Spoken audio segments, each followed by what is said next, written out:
Sa mapagpalang umaga sa atin lahat mga ka-idol. So naparito na naman ako sa 2K ko. Dahil binabalik-balikan ko yung kanilang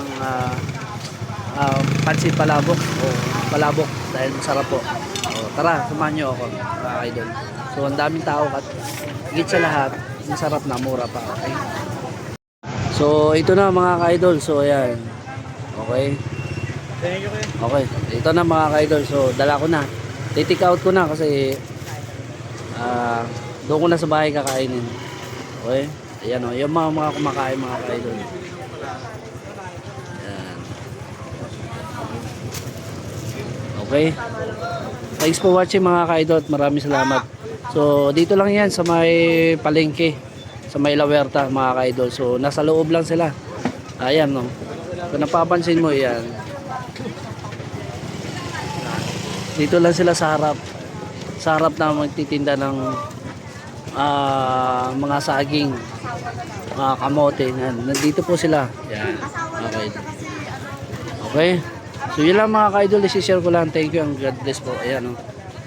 Dami nakapila mga idol. 25 pesos lang din. Mura na. Masarap pa. Dahil hindi timplang ano lang. Talagang tinuduhan at sinusulit nila ang pagluluto. Kagaya rin kay nanay. Shoutout din dyan kay Mami Lynn. So parang ganun din siya magluto. Kaya Mami Lynn's kitchen. Okay.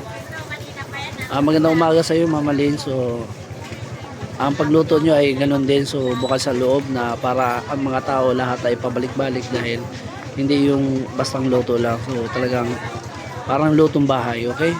Thank you and God bless po. So again, so shoutout sa iyo Mama Lynn's. Mama Lynn's Kitchen.